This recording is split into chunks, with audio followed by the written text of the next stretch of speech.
All right, sports fans, how's everybody out there doing? William Martin coming at you one more time here on YouTube with another edition of the 300 Pounds of Sports Knowledge Podcast. Syracuse is in their 11th year as a member of the Atlantic Coast Conference, and their football program has gotten lost in the wash there. Now, since joining the ACC, Syracuse has only had one 10-win season, which came in 2018, which was also the only year that they finished with a winning record within the conference since they joined. Now, since 2016, it's been Dino Babers who has been calling the shots at Syracuse as their head football coach, and he's been unable to get the Orange to a level where some people were hopeful and expecting him to get the program to. At Syracuse, Babers' overall record is just 40 and 53, while he's an abysmal 18 and 43 within the ACC. Now, the question is going to be, why have things not worked out for Baber with Syracuse and the ACC? For me, I'll tell you like this, my opinion. Syracuse, like some other schools, when it comes to realignment, they made it their business to do the money thing. And I'm going to touch base on that a little bit more in this podcast. But I will say from this aspect, for Syracuse under Babers, they've made it their business to also win the homecoming games, meaning the games that they're supposed to win, the non-conference games against the tune-up teams, the D2 teams, the D3 schools, the lower tier D1 schools and so forth. But when it comes to the meat and potatoes portion of their schedule, which includes those 8 conference games, soon to be 9 conference games in the ACC, they haven't been able to get it done. Remember, last year Syracuse began the season 6-0, only to finish the year 7-6. We're seeing it once again this year as the Orange went undefeated in non-conference play to begin this year with a record of 4-0, and then they've been shut out so far in ACC play, which included them getting destroyed last night in Blacksburg, courtesy of Virginia Tech. Now, where is the recruiting for Syracuse and where has it been? You got to go back to 2013 to find the last time that the Orange had a player selected in the first round of the NFL draft. That was offensive lineman Justin Pugh by the New York Giants. For me, and this is what I briefly touched upon about realignment earlier, and I'll get into it once again right now. Syracuse, they're a fish out of water in the ACC, but this is what they wanted. And I think about the comments that were made by former Syracuse basketball coach Jim Boeheim about a decade ago, when Syracuse was set to bid farewell to the Big East in favor of the ACC. And, he let it be known how he felt about realignment. And he said, maybe, in 10 years or so, we'll see whether this works or it doesn't. And honestly, for Syracuse football, and I know that that Syracuse did have a Final Four appearance under Boeheim while as a member of the ACC. This thing hasn't worked. You look at Syracuse; they're a northeastern school, and for the most part, especially with their football team, whether it was during their time as an independent or their time in the Big East Conference, it was all about recruiting the Northeast for Syracuse, Washington, D.C., in that area, the Philadelphia area, the New York, New Jersey area, upstate New York, the New England area.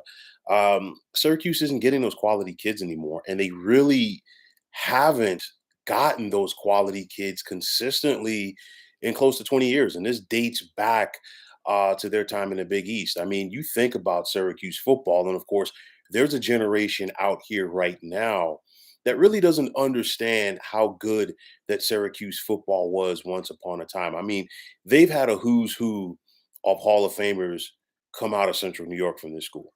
You think about Jim Brown, Larry Zonka, Floyd Little, Art Monk, some key Marvin Harrison Sr., just to name a few. You also think about, some of the other greats who have played for Syracuse over the years. You think about Donovan McNabb, you think about Keith Bullock, you think about Dwight Freeney, and I can go on and on and on and on. Syracuse hasn't been getting those guys for quite some time now. So the fan base in Central New York that follows this team, they got to be getting fed up with what Babers is doing or what he's not doing and what's going on with the Syracuse program. Because remember, there was a time, and again, the youngsters might not remember this.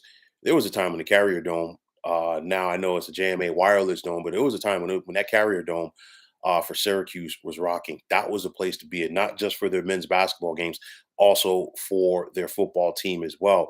There was a time when Syracuse would consistently be ranked in the top 20. And you think about it, since joining the ACC, Syracuse has only finished one season ranked in the top 20. And of course, that was 2018 when they finished 15th, when they won 10 games. You got to, prior to that, you got to go all the way back to 2001 when Syracuse was still in the Big East, when Paul Pasqualoni was still the head coach. Pasqualoni, excuse me, was still the head coach, and Syracuse finished a season ranked. So I look at this team right now. I look at where this program is heading, and of course, the question is going to be: is Babers' time in Central New York winding down? And I think there could be a possibility of it because overall, in my opinion, Syracuse football is not any better now here in 2023 than what they were when Dino Babers took over in 2016. And it's one of those, they've just got lost in the wash. They've got lost in the shuffle. They're going to continue to get lost in the wash and the shuffle with ACC expansion right around the corner with Cal, SMU, and Stanford joining the league. Not saying that all of those are world beaters, but nonetheless, I mean, it's again, they wanted the money of the ACC, they got it, and for their troubles, they've just simply gotten lost in the shuffle. Again, leaving the Big East hurt Syracuse. It's also hurt other teams, and it's not just the football programs that left the Big East. Other teams from other leagues around the country that have been chasing the dollar have been caught up in that, and it's hurt them. So I'm not sure what's next for Syracuse football.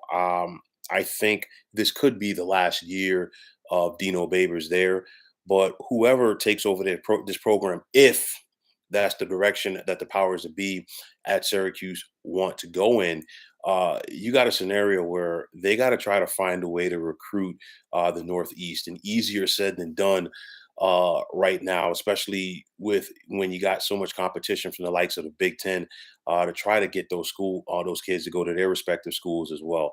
So I don't know what to make of Syracuse football.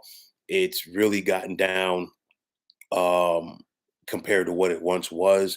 It's fallen into the wash or got mixed up in the wash, if you will, in the ACC. I don't know if Babers is a guy to get things turned around. I don't know if somebody else is going to try to turn things around come next year. But the bottom line is, it's tough time in Central New York for the Orange.